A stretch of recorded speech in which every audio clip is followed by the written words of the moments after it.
Israeli. Mvua ya neema ikanyeshe ndani ya moyo wako. Naongea na mtu asubuhi na mchana wa leo. Mvua ya neema ikanyeshe ndani ya maisha yako. Ikanyeshe ndani ya maisha yako. Ikanyeshe ndani ya maisha yako. Ikanyeshe ndani ya maisha yako. Naongea juu ya neema. Mvua ya neema ikanyeshe juu yako. Mvua ya neema ikanyeshe juu yako. Mvua ya neema ikatiririke ndani yako. Neema, neema, neema. Mvua.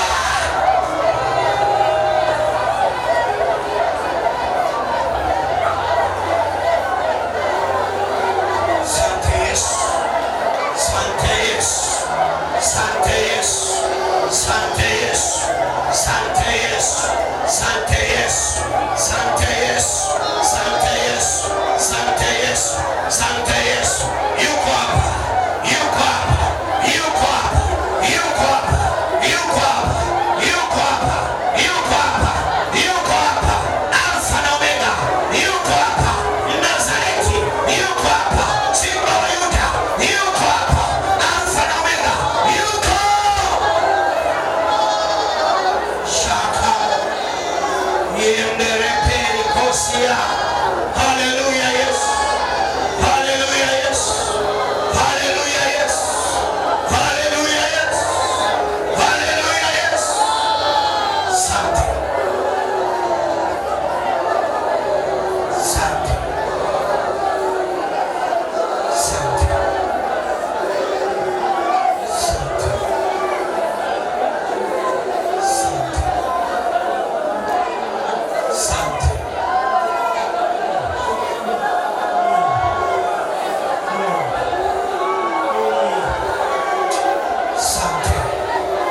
Asante. Asante. Asante. Asante. Asante.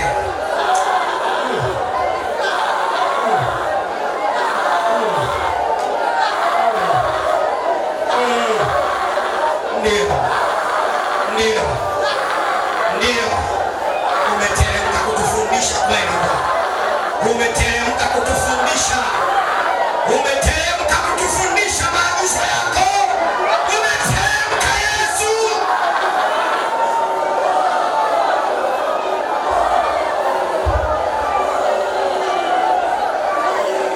Yes. Haleluya. Nasikia kuna mtu nyuma kule. Ulifikiri umekaa mbali. Ulifikiri umekaa mbali na madhabahu. Lakini yuko madhabahu moja mbinguni imekutazama. Na sasa inakuhudumia. Inakuhudumia. Jeshi la mbinguni limeteremka.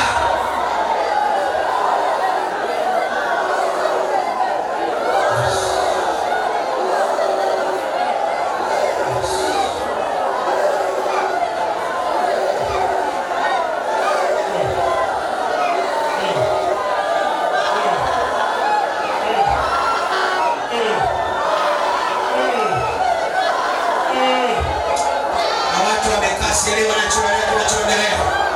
Unamsubiri Bwana wakati gani? Unamsubiri Bwana wakati gani? Nasikia nimwambie mtu neno hili mchana wa leo na asubuhi ya leo. Nasikia ni neno nimwambie mtu asubuhi ya leo. Ushindi uko upande wako. Nasema ushindi uko upande wako. Nasikia nimwambie mtu hili neno asubuhi na mchana wa leo. Ya kwamba ushindi uko upande wako. Pokea hiyo.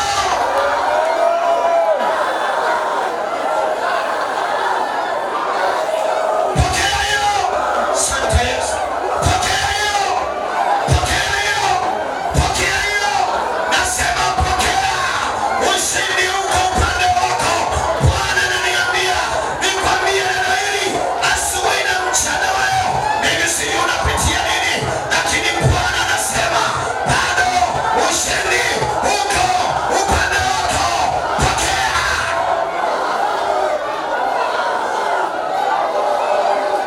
Yes. Yes. Yes. Hallelujah. Hallelujah. Hallelujah. Hallelujah. Asante. Asante. Asante.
mbele yako? Unaona nini mbele yako? Naomba nikuulize hili swali mchana wa leo. Unaona nini mbele yako? Unaona nini? Unaona kushinda au unaona kushindwa? Unaona nini? Unaona nini? Na kitu Mungu anataka kuonyesha kwa mtu hapa. Na kitu Mungu anataka kukifunua kwako asubuhi na mchana wa leo. Na kitu Mungu anataka kujidhihirisha kwako leo. Una jambo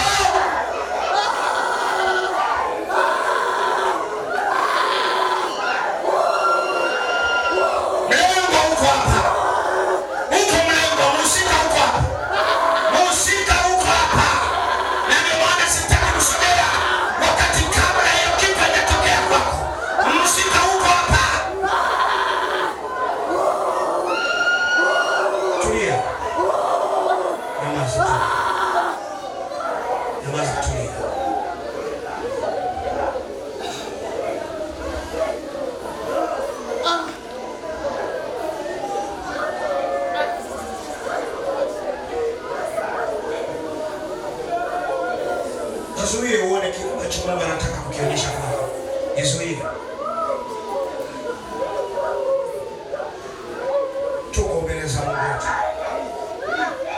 Lolote laweza kutokea.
Nasikia mtu anateremkiwa sasa. Yuko katikati yetu. Yuko katikati yetu. Yuko katikati yetu. Kuna mambo nasikia leo yanafunuliwa kwa mtu.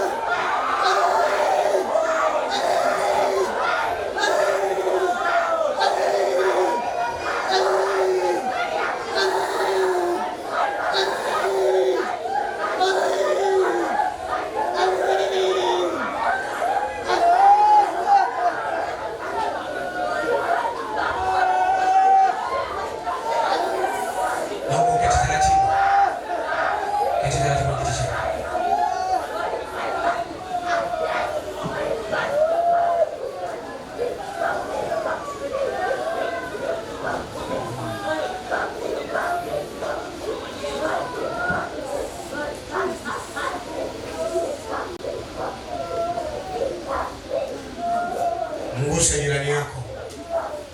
Afu mwambie Yesu yuko hapa. Mguse tena. Mwambie Yesu yuko hapa. Mwambie atakuhudumia. Amesikia? Amesikia? Amesikia? Mguse tena. Umesikia? Umesikia? Mwambie Yesu yuko hapa. Wala usiwe na shaka. Atakuhudumia leo. Anasemaje? Anasemaje? Mpe Yesu makofi ya shangwe.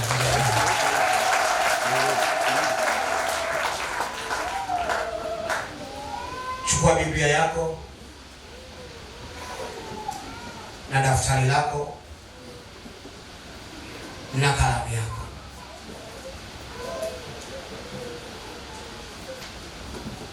Hapa ni kanisani, sio kama kule ulikotoka zamani. Tulikuwa tubebi Biblia kwa sababu tulikuwa tunasomewa na tunaambiwa hili ndilo neno la Bwana, na tunaondoka. Fungua nami kitabu cha Waebrania, Waebrania sura ya 9 mstari wa 27 na wa 28. Waebrania sura ya 9 mstari wa 27 na wa 28. Tutaanzia hapo, lakini pia tutasoma Petro wa pili sura ya 3 mstari wa kwanza hadi mstari wa 13. Ni kwa haya mapema ili uweze kuandika. Petro wa pili sura ya 3 mstari wa kwanza hadi mstari wa 13. Kinaomba nianze Waebrania sura ya 9 mstari wa 27 na wa 28. Biblia inasema, na kama vile watu walivyowekewa kufa mara moja, na baada ya kufa hukumu, kadhalika Kristo naye akiisha kutolewa sadaka mara moja azichukue dhambi za watu wengi, atatokea mara ya pili pasipo dhambi kwa hao wamtazamiao kwa wokovu. Twende Petro wa pili ile sura ya 3 mstari wa kwanza kama nilivyosema hadi mstari wa 13. Biblia inasema, wapenzi, waraka huu ndio wa pili ni waandikiao ninyi. Katika zote mbili naziamsha nia zenu safi, kwa kuwakumbusha mpate kuyakumbuka yale maneno yaliyonenwa zamani na manabii watakatifu, na ile amri ya Bwana na Mwokozi iliyoletwa na mitume wenu, mkijua kwanza neno hili ya kwamba katika siku za mwisho watakuja na dhiaka zao, watu wenye kudhiaki, wafuatao tamaa zao wenyewe, na kusema, iko wapi ahadi ile ya kuja kwake? Kwa maana tangu hapo babu zetu walipolala, vitu vyote vinakaa hali hiyo hiyo tangu mwanzo wa kuumbwa. Maana ufumba macho yao wasione neno hili ya kuwa zilikuwako mbingu tangu zamani, na nchi pia imefanyizwa kutoka katika maji, na ndani ya maji kwa neno la Mungu.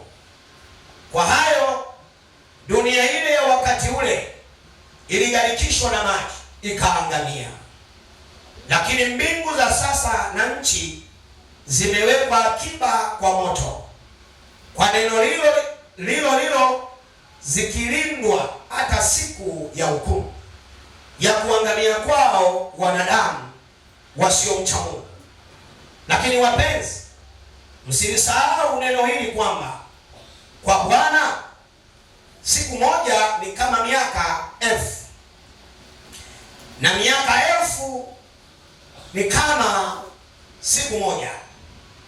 Bwana hakawii kuitimiza ahadi yake kama wengine walivyodhani kukawia, bali uvumilia kwenu, maana hapendi mtu yeyote apotee, bali wote wafikirie toba.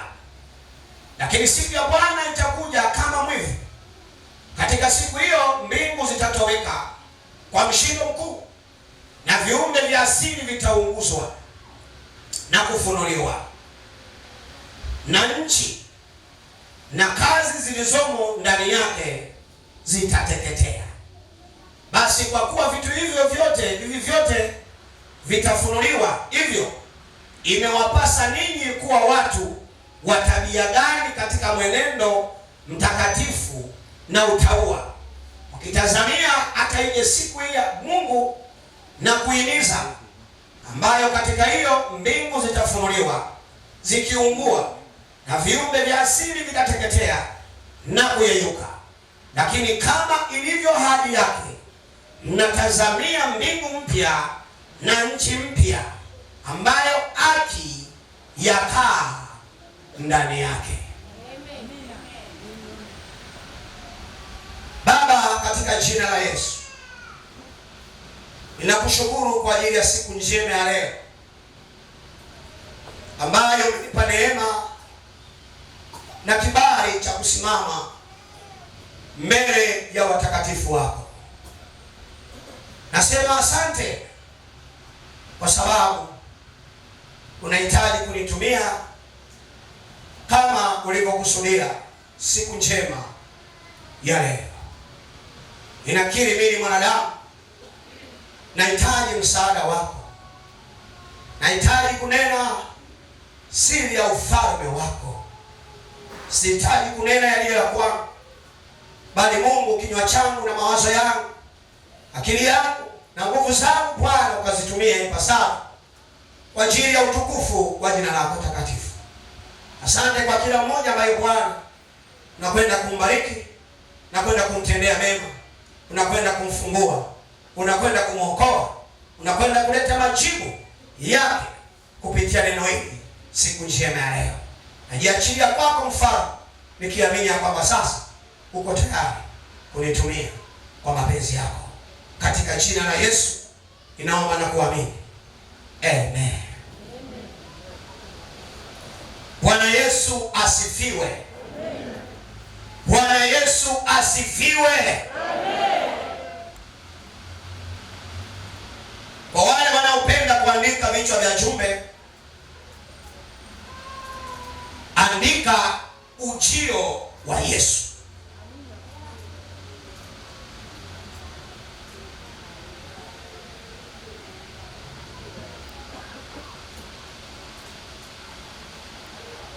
Ujio wa Yesu. Naweza ukaongezea kwenye mabano duniani.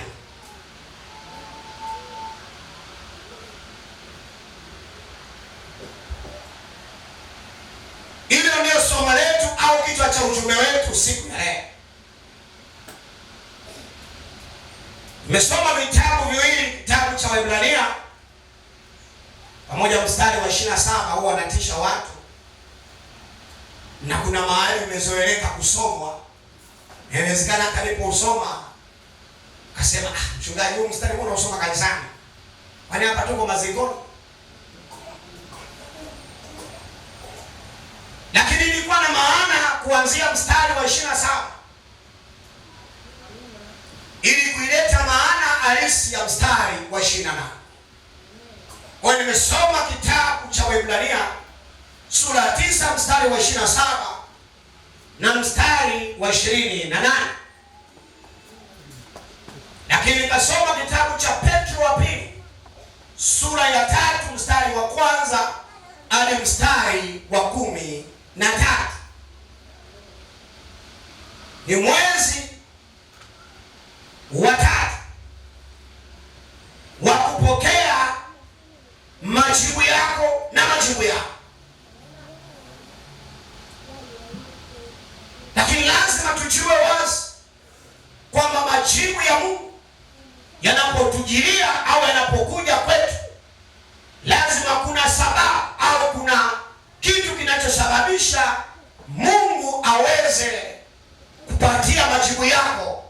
au kile ambacho unakihitaji kutoka kwa Mungu wetu aliye hai. Mmesoma ile kitabu kama nimesema cha Ibrania, ule mstari wa 28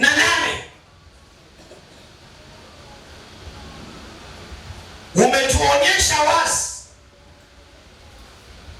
ujio wa Yesu Kristo mara mbili.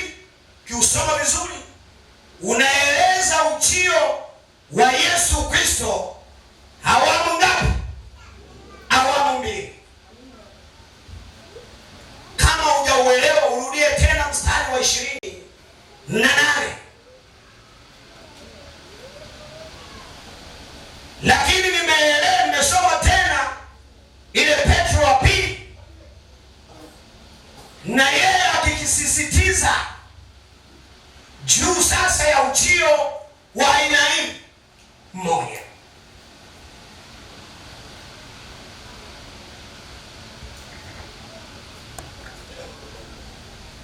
Ujio wa Yesu Kristo wa kwanza hapa duniani ulilenga kuleta matumaini kwa waliopoteza matumaini.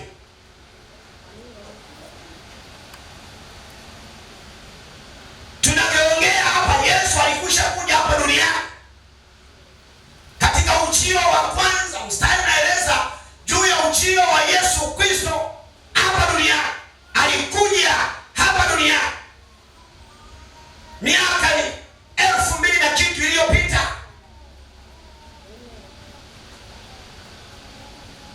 Yeye wakati anakuja katika ulimwengu akavaa mwili wa kibinadamu, lazima ujue ya kwamba alikuja kuleta tumaini juu ya wasiokuwa na tumaini katika Mungu aliye hai.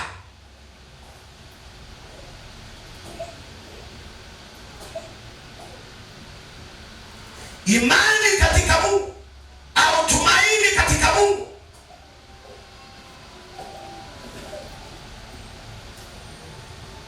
huja ndani ya mtu baada ya kuamini au kukubali ujio wa Yesu Kristo hapa duniani kwa mara ya kwanza.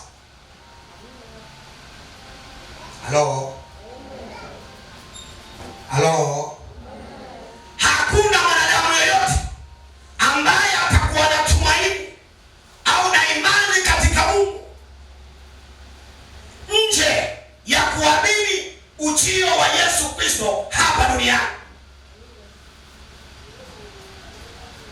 Si kama kuna mtu anaelewa? Ndio maana kuna somo tunaita imani kwa Mungu. Imani kwa Mungu, yoyote ambaye anakiri ya kwamba anayo imani katika Mungu aliye hai na anayo tumaini katika Mungu, haliko nje ya kuamini ujio wa Yesu Kristo hapa duniani. Kwa hiyo kama uko hapa bado hujamwamini Yesu kuwa Bwana na Mwokozi wa maisha yako, maana yake ndani yako hapawezekani kuwa na tumaini la Mungu ukiwa hapa duniani. Hakuna.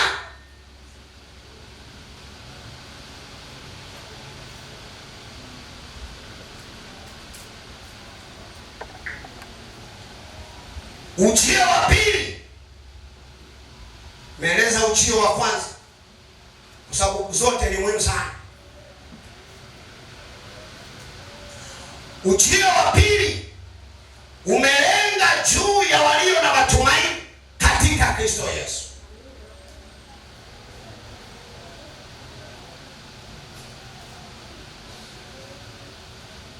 Ile Waebrania sura ya 9 mstari wa 28, kama uliusikia vizuri, anasema atatokea mara ya pili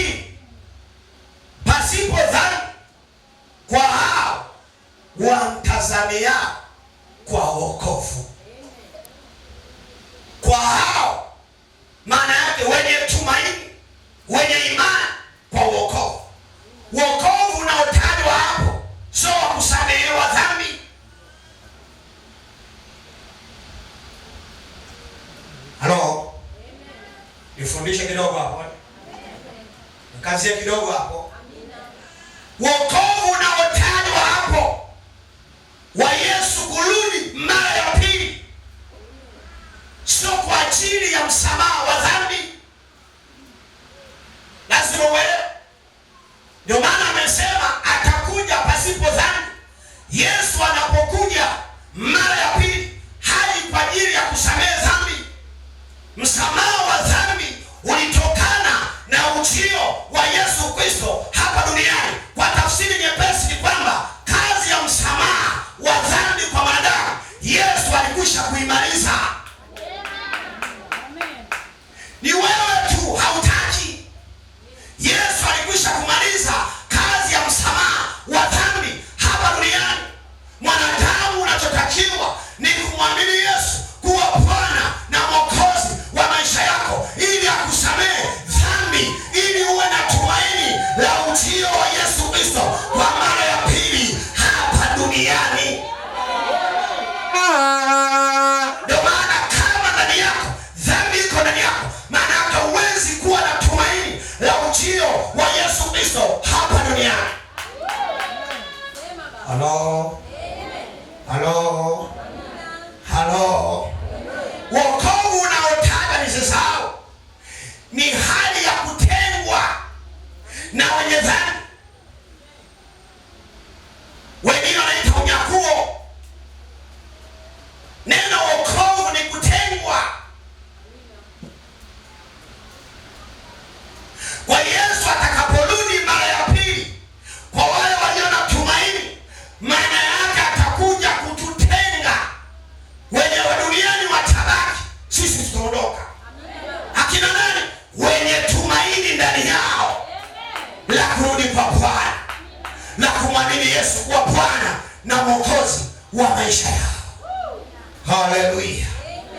Haleluya. Haleluya. Na ndio maana Biblia imetaja tena ya kwamba watakaovumilia mpaka mwisho, hao ndio watakaookoka. Wokovu unaotajwa hapo ni sawa sawa na huu niliotaja wa wanadamu waliomwamini Yesu kutengwa na dunia. Mwambie jirani yako, dunia tutaiacha. Wewe unasemaje? Anasemaje? Anasemaje? Anasemaje? Ngusha kidogo, mwambie dunia tutaiacha. Hata kama ni nzuri, hata kama unaipenda, lakini kupo mahali kuliko kutamu zaidi, ambapo Yesu aliamua kuja kwa ajili yako na kwa ajili yako. Haleluya. Haleluya. Haleluya. Nina vipengele kama vitatu. Naomba nizungumze wajibu wa kanisa sasa. Wajibu wa kanisa ili kutimiza ujio wa Yesu Kristo mara ya pili. Mara ya kwanza, sio mara ya pili.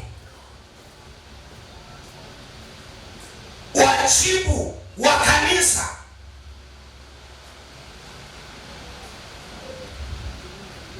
Wajibu wako ili kutimiza ujio wa Yesu Kristo hapa duniani.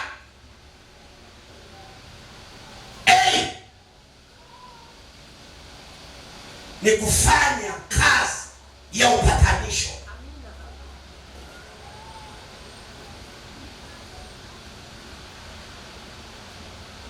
Yaani Yesu alipokuokoa ukasamehewa dhambi, nikasamehewa dhambi. Kama kulikuwa na uwezekano nitakiwa muda huo niondoke duniani nikaishi na Mungu milele, lakini kwa sababu akaliacha kanisa liwe hapa duniani, kazi ya kwanza, nazungumza tatu tu kwa leo. Kazi ya kwanza ni kufanya kazi ya upatanisho.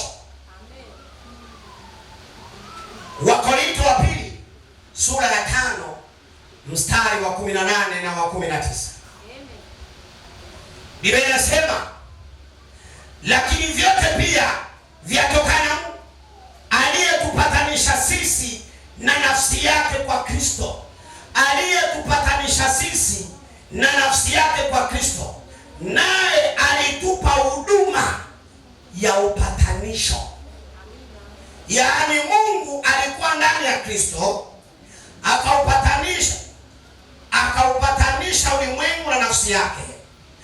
asiwahesabie makosa yao, naye ametia ndani yetu neno la upatanisho.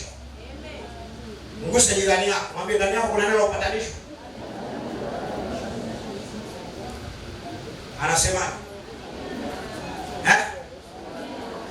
muulize tena, ndani yako wewe kuna neno la upatanisho au kuna neno la kuachanisha?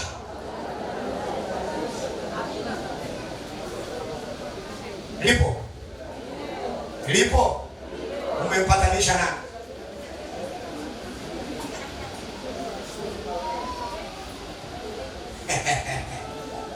Haleluya, haleluya. Naomba mguse taratibu kwenye mkono wake, usimwalasi sana. Mwambie ndugu yangu, wewe ndani yako kuna neno la upatanisho.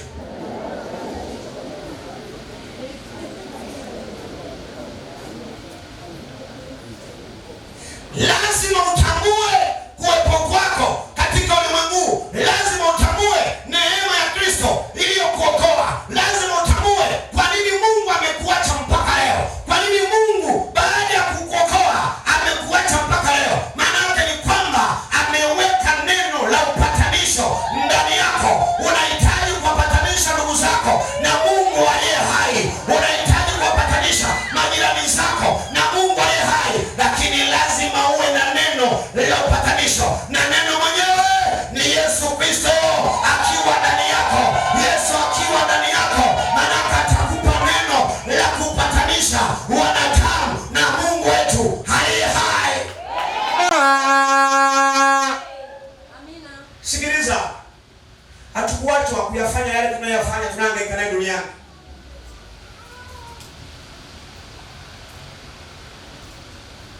Inakuwaje mwaka mzima unaisha hujampatanisha mtu hata mmoja na Mungu aliye hai?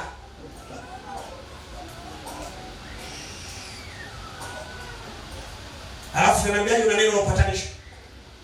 Biblia inasema Mungu aliamua kukaa ndani ya Yesu Kristo kwa ajili ya kuupatanisha ulimwengu na yeye.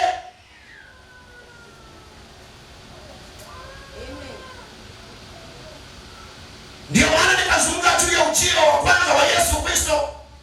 Ilikuwa ni kazi ya Mungu kuwa ndani ya Kristo Yesu mwana, kuifanya kazi ya upatanisho, ulimwengu upate kupatanishwa na Mungu aliye hai. Lakini alipoondoka katika mwili, Yesu Kristo akachagua kukaa ndani yetu ili nasi tuwe ni neno la kupatanisha ulimwengu na Mungu wetu aliye hai. Kazi ya kanisa ya kwanza ni neno la upatanisho. Haleluya, haleluya, haleluya.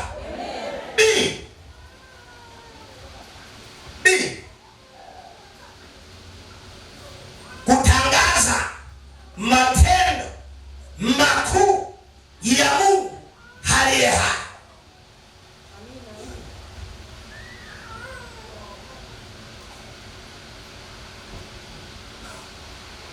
Marko sura ya 7 mstari wa 31 hadi 36. Marko sura ya 7 mstari 31 hadi 36. Biblia inasema, Marko 7:31 hadi 36. Biblia inasema, akatoka tena katika mipaka ya Tiro, akapita katikati ya Sidoni, akaenda mpaka bahari ya Galilaya, kati ya mipaka ya Dekapoli. Wakamletea kiziwi, naye ni mwenye utasi, wakamsia mwekee mikono. Akamtenga na mkutano faragani, akatia vidole vyake masikioni mwake, akatema mate, akamgusa ulimi. Akatazama juu mbinguni, akaugusa, akamwambia Efata, maana yake funguka. Mara masikio yake akafunguka, kifungo cha ulimi wake kikalegea.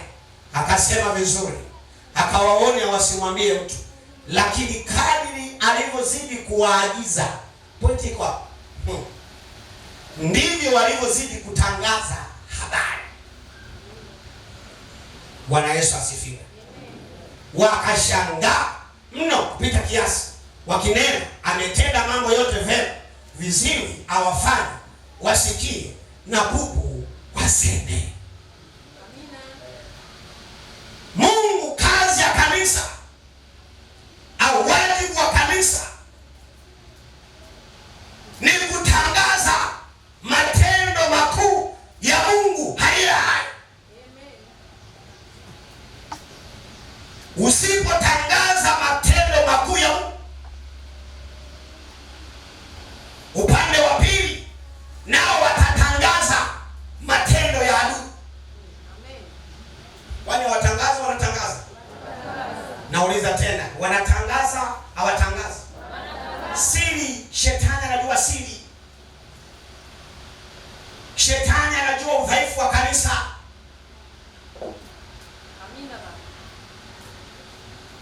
Halo? Halo? Shetani anajua udhaifu wa kanisa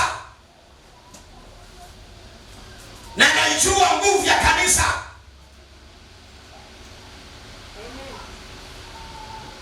Usione wanatangaza mambo yao, usione wanafanya matangazo kwa nguvu kubwa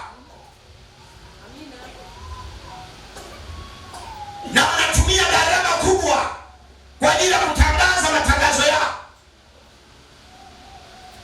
Shetani anaelewa.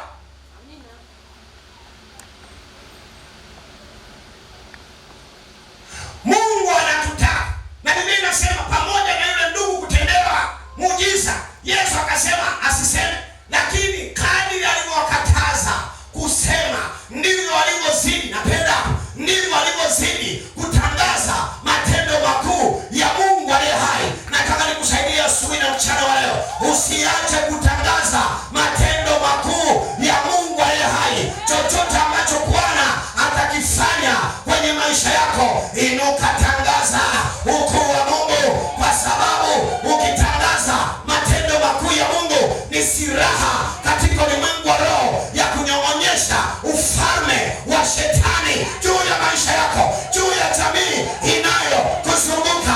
Na leo Bwana ataachilia majibu yako, lakini Bwana akijibu, simama, tangaza matendo ya Mungu aliye hai. Haleluya. Ninashangaaga eti mtu anatendewa anasema naona aibu. Unajielewa? Unajielewa kweli? Eti na hili kulisema. Nenda kwenye mtandao uone nini yasemwa. Ugonjwa nikitaji watanizomea, watanishangaa. Uelewe kazi yako ya kufanya. Taarifa yako wenzako wanaweka mpaka na vibango barabarani. Wenzako kwenye simu ulionayo na matangazo kibao, na inahusu ufalme wa shetani. Wanatangaza matendo yao, lakini kanisa la limezorota.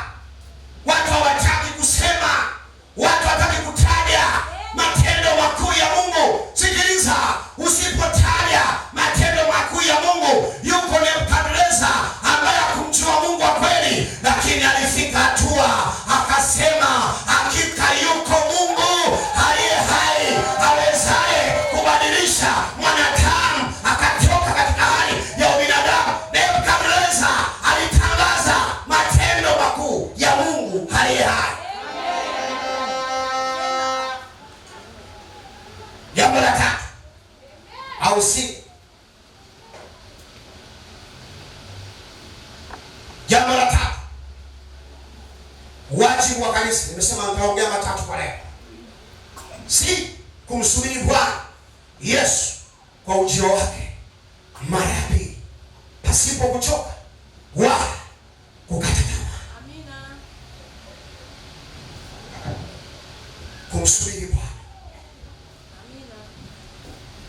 Ile Petro ni tuliyosoma mstari wa 9, Petro anasema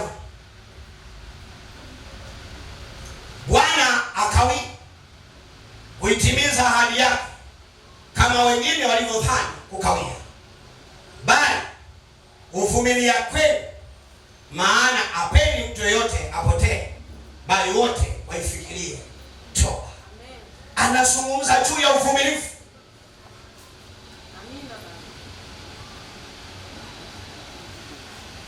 Anazungumza juu ya uvumilivu. Yoyote ambaye analo tumaini la kurudi kwa Yesu mara ya pili hawezi kukosa kitu cha uvumilivu. Halo. Amen. Sio mimi. Ndio Biblia inavyosema.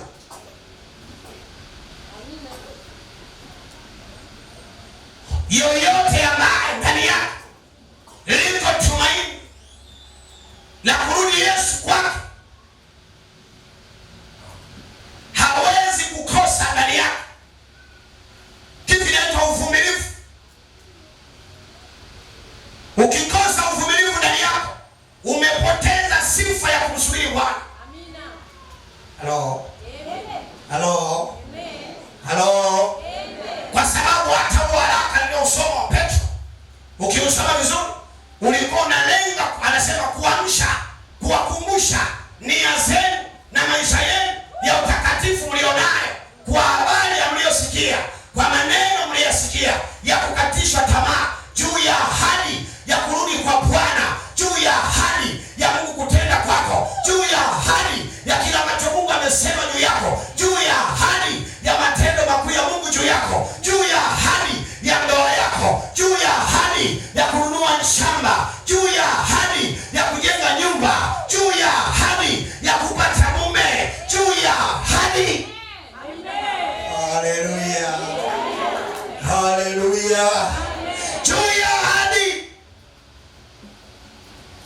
Walipokaa katika maisha haya, wakazomewa, wakasema vibaya juu ya kurudi kwa Bwana.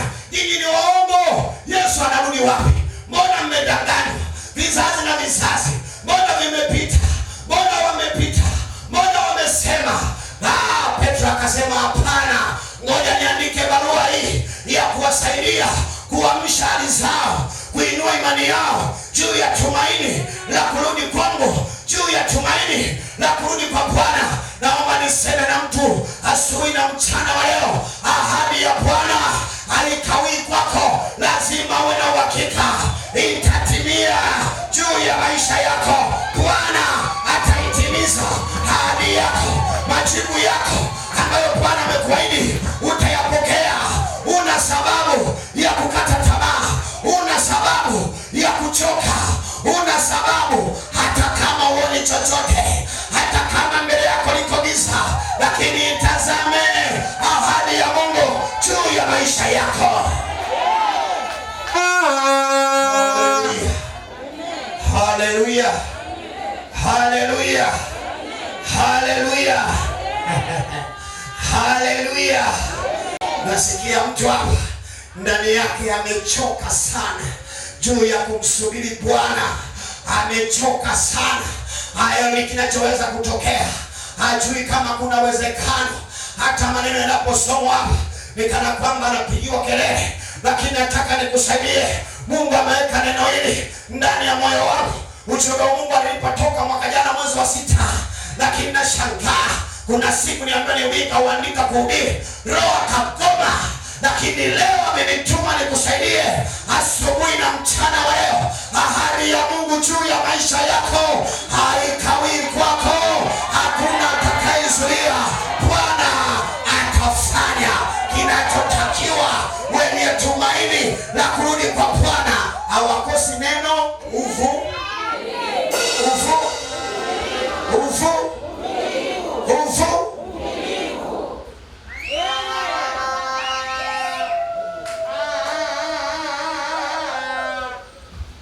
Haleluya. Kusudi la ujumbe wangu siku ya leo ni kukukumbusha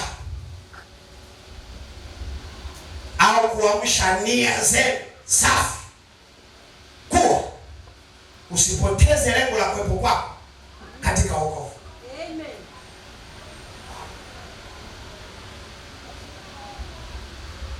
Usikubali kupoteza tumaini lako la wokovu wako katika Kristo Yesu. Amina. Hizi ni siku za hatari. Hizi ni siku za mwisho, ndugu yangu. Amen. Sema baba. Usikubali kupoteza tumaini. Watu wamepoteza tumaini la Kristo ndani yao, kwa maisha, kwa vitu.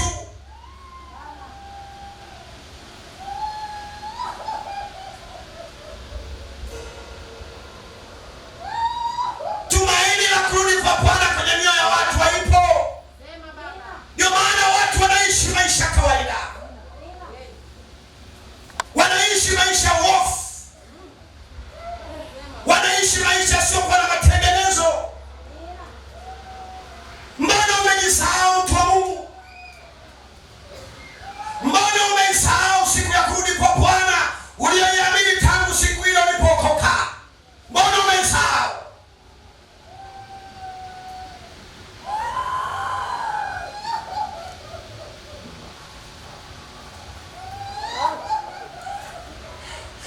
Mwambia Mungu, nisaidie.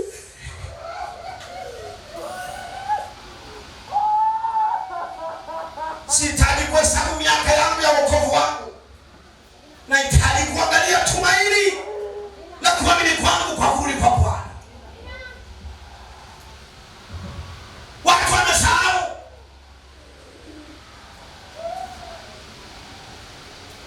Petro anasema, nimeandikia barua hii niwakumbushe, niamshe nia zenu juu ya kurudi kwa Bwana.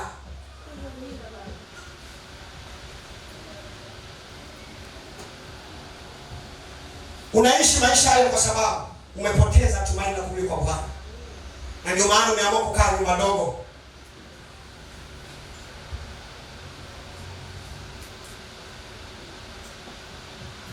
Umeamua mwenyewe kwa sababu tumaini halipo ndani yako la kurudi kwa Bwana. Ndio maana unawapanga kama virumu.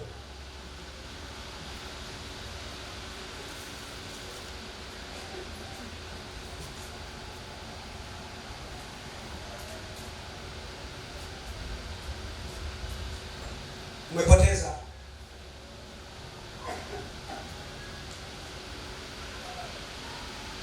Ndio maana maisha yako unayaishi unayajua mwenyewe. Kama tungewekewa TV tukaonyeshwa hapa, ungetokea mlango wa nyuma. Lakini umejisahau.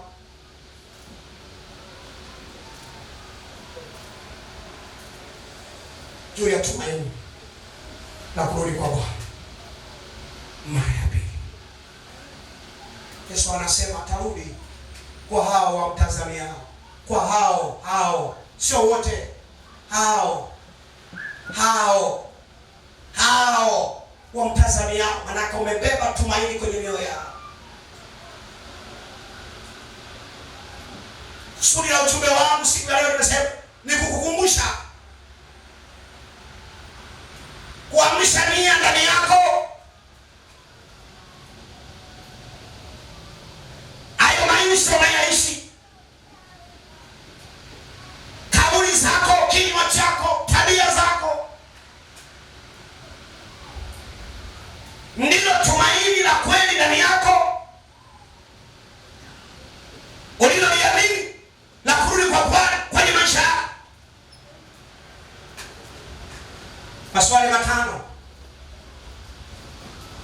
ya ujio wa Yesu Kristo ambayo nilikiuliza na mimi nikuulize.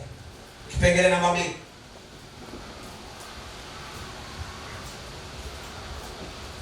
Maswali matano. Swali la kwanza, atakukuta au atanikuta umejiandaa?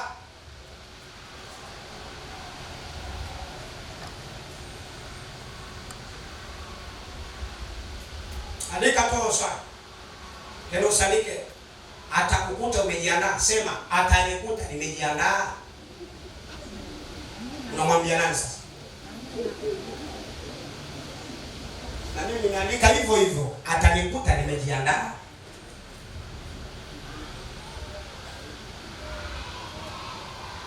Na hapo kisema ni kama unaenda kuhubiria wengine, mimi nakueleza wewe. Maswali matano. Swali la kwanza, Yesu ujio wake atakukuta umejiandaa.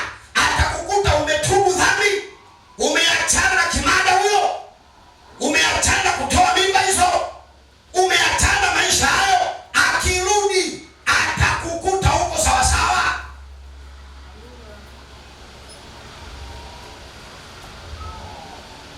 Atakukuta umelipa madeni hayo. Ni madeni hapo tena. Chungaji usiende huko.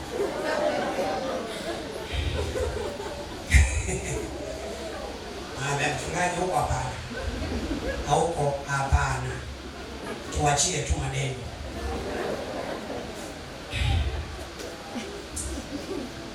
Sasa ni kuachie na. Haleluya. Haleluya. Haleluya. Na wengine sio madeni, ni wizi tu. Yaani kuna watu hapa mmekopa kwenye mtandao na line mmevunja. Yaani unasajili kila siku line wewe, kwa sababu tu ya wizi wako kwenye mtandao. Unaomba mkopo, anakukopesha, baada ya muda unavunja line. Wewe wizi tu. Tena wewe sio wizi tu, tuongezee wewe jambazi.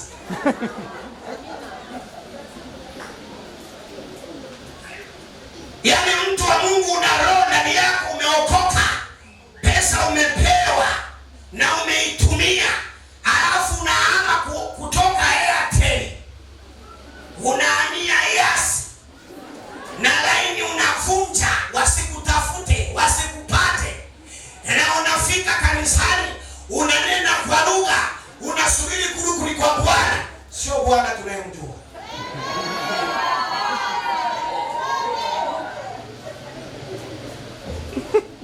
Sio huyo. Huyo anayesema atarudi kwao mtazamia. Sio huyo. Una Bwana mwingine unayemsubiri. Sema baba. Hiyo mbili. Inawezekana una Bwana kutoka Pemba.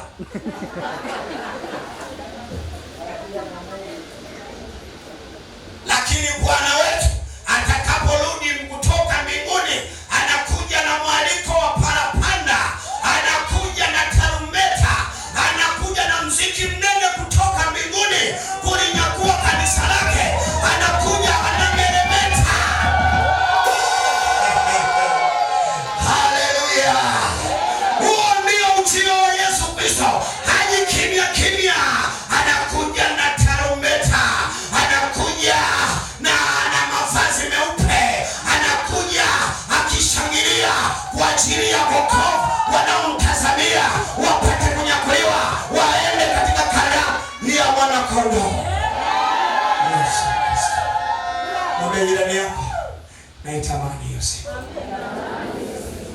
Mwambie jirani yako, usipoteze tumaini na kurudi kwa Bwana.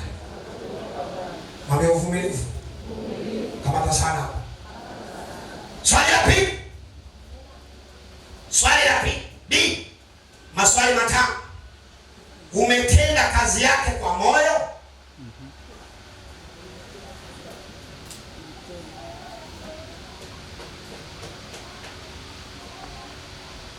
Swali la pili. Katika ujio wa Yesu Kristo hapa duniani, atanikuta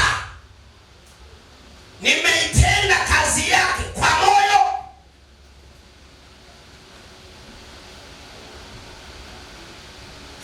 Efeso 6 mstari wa 6.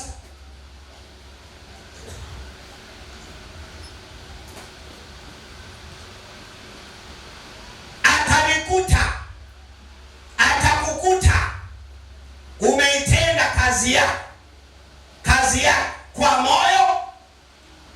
Naweka alama ya kuuliza mbele ili ilete maana kwako na kwako.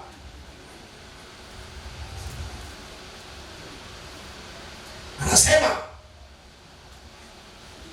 wala si kwa utumwa wa macho tu kama wajipendekeza kwa wanadamu, bali kama watumwa wa Kristo, mkitenda yampendezayo Mungu kwa moyo.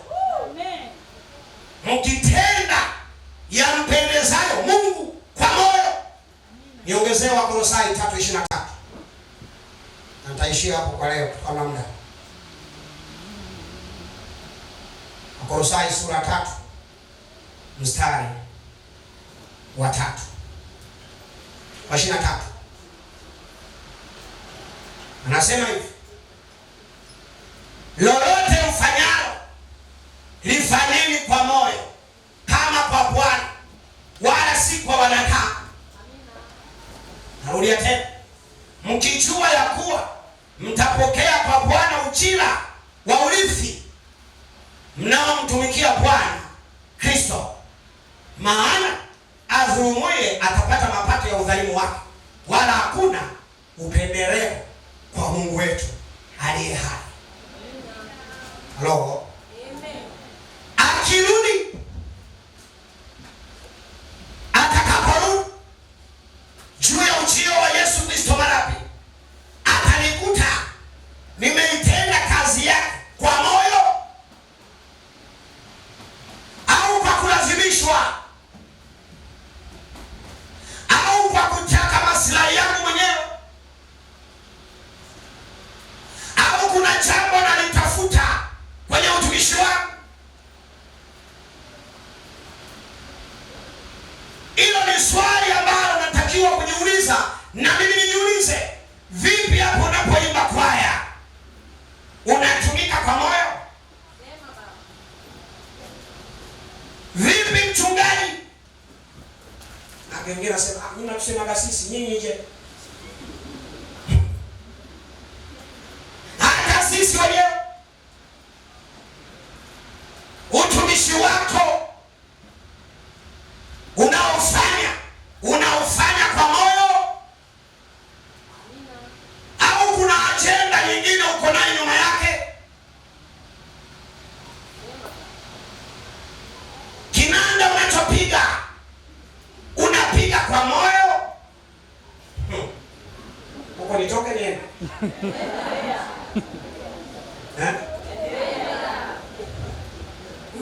Niende huko? Kugumu? Nisogee? Kugumu.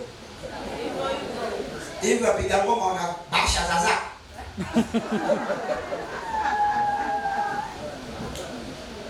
Mmeniruhusu mwenyewe. Mimi naona kugumu sana. Hivi wanasema wapiga ngoma watoaji sadaka, ni kweli? Watu wa vyombo na gitaa wanatoa, RPCG wanatoa.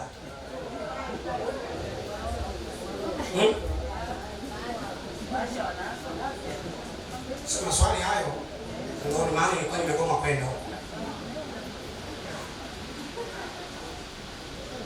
kwa moyo. Akisema tagomaje wakati roho yuko hapa? Chochote unachokifanya ndugu yangu, katika maswali magumu unatakiwa kujiuliza kwenye moyo wako. Unapotumika, unapofanya kazi yoyote, unatafuta sifa au unafanya kwa ajili ya Bwana?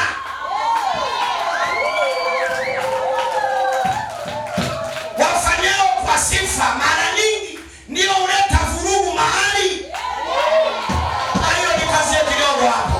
Mara zote watu wanaofanya kwa kutaka sifa, waonekane, wajulikane, hao ndio tatizo, kwa sababu hawafanyi kwa moyo kwa Mungu aliye hai.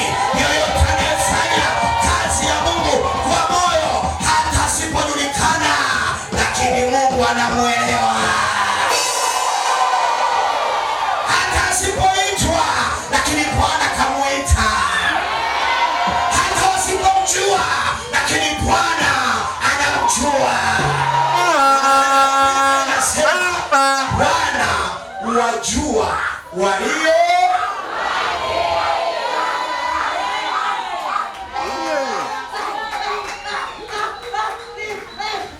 Mungu anawajua walio wake. Sio kafiri Mungu hawajui.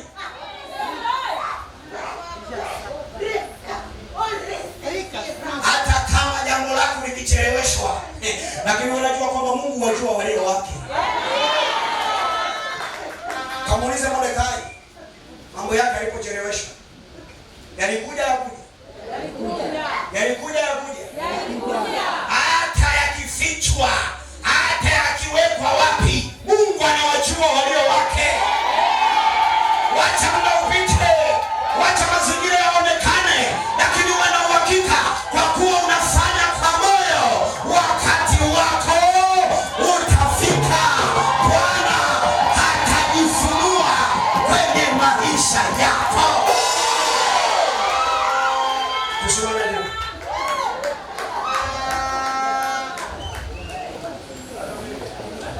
Tena sio mingi tu, bado kipengele namba 3 muda. Tusimame leo.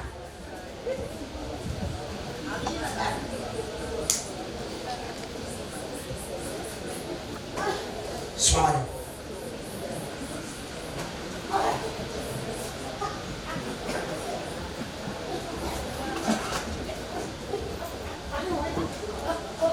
Mungu anatupa neema siku nyingine. Simama juu.